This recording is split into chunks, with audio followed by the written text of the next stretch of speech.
Welcome to episode 6 of Equine Travels with Laura. Welcome back.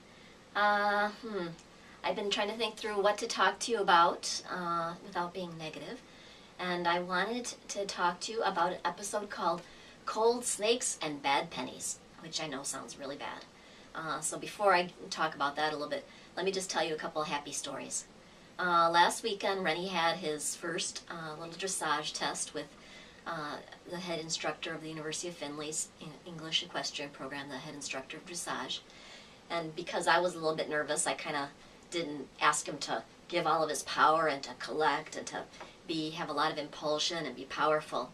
And so instead we kind of had a little bit of a weenie little dressage test, but we still did really well. We still had a lot of fun.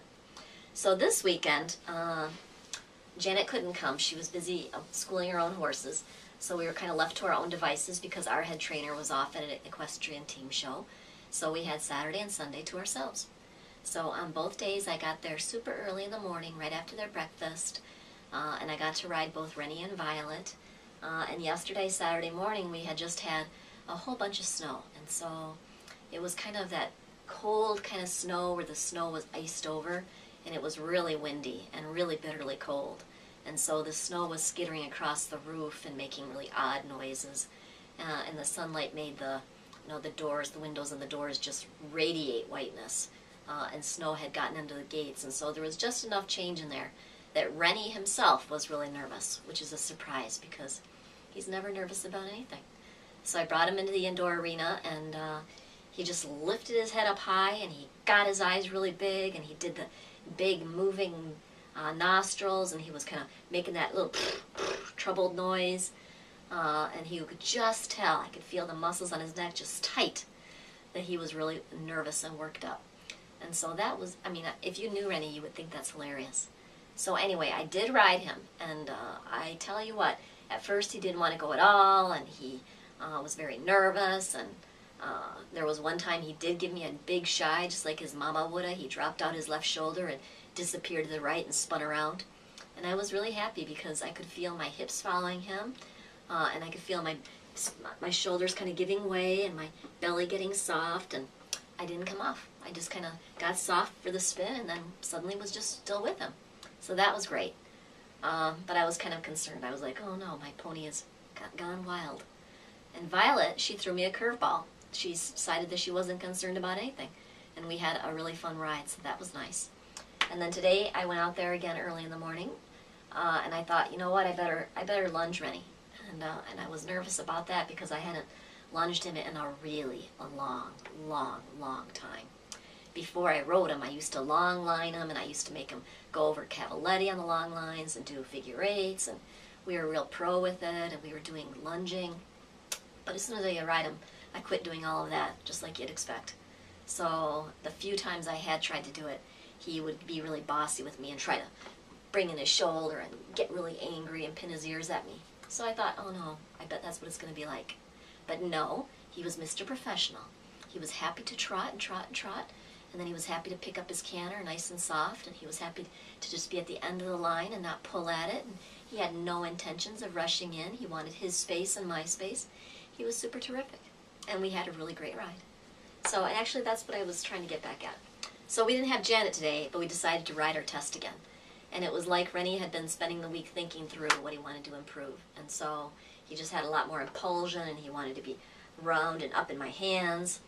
And he was very precise about his transitions. He was very good about a medium walk, and he was happy to lengthen his trot. Our free walk is still a little weenie, but we're working on it. At least we weren't jigging and jagging. We were truly walking. His upwards to the canters were right on the spot. And then the thing that was really cool is that there's this place we have to kind of canter a circle and then come around the arena and surge forward into a lengthened canter. And he was terrific. I felt him surge forward, and he was happy, and he was kind of prancing into my hands. And then when I said, you have to come back to me, Rennie, he was happy to come right back to me into a nice soft canter again. So I felt as though he was just a little wonder pony as usual. And that was a lot of fun. And then Violet was a little bit wilder than the day before. When I lunged her, she was just kind of mad and thoroughbred-y. And she had to have a little shy or two just to let me know at the gates. But she is working hard to supple, and she is really working hard not to float up out of my right hand. And I have to give her a lot of credit. Today we did lots of kind of serpentine and circles, and she was really happy to try to keep her head and keep, balanced with me rather than floating up. And she was happy to do halts and then springing forward into the trot. And she was working hard at trying to do turn the haunches and the forehand. And we went up against the wall and tried to do, the side passing each direction. So she worked really hard like a good young lady, and people said she looked good. Although people who rode with me said she looked like she calmed down after the lunging. She was really worked up. So anyway, it was a really nice weekend riding. And now I'm at home. I am happy to be home after a really nice quiet weekend. But I'm also getting sick and tired of the winter. Getting sick and tired of that indoor arena. What can you do? Anyway, so I am going to try to keep this short. I've been thinking through how I can kind of talk to you about something that really serious that happened to me. I don't think they're ready for that in this series yet. Instead, I was talk to you about happy moments that we've had. So this weekend was a happy moment. But I do want to say that if you've been in the horse world for any length of time, you know that horses are wonderful and horse people are awful. Horse people are awful. There's lots of really wonderful people, but you will also meet some of the worst people you've ever met in the horse world. It's truly awful to think through how horses have to deal with us. I think horses have a full-time job trying to help humans be human. But anyway, you will collect what I call the cold snakes and the bad pennies. And you know what the cold snakes are. These are people who, they act friendly and professional and kind and lovely to you, and they act like they need your help, and they suck you into nurturing and investing in them. And so you pick them up and put them under your coat, and as soon as they're warmed up, they bite you.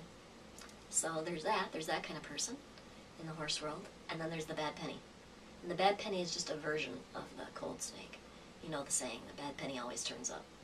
So what I'm trying to say is that there's going to be times in your life when you are really hurt. Really hurt.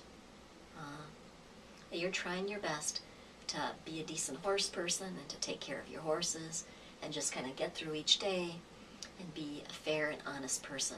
And you're going to get hurt. And it'll be hard because, it'll just be hard. So you're smart enough, I know, to follow the advice of don't put a cold snake under your coat. But if you do, throw that snake down. And you got to know that when you do that, the snake is going to turn into a bad penny and keep on showing up.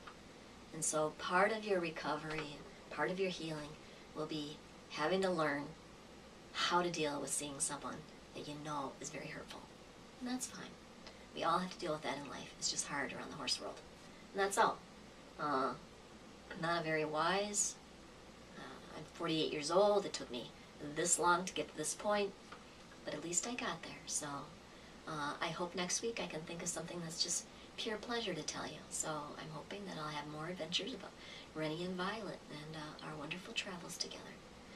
I wish you a great week. You take care. See you next time.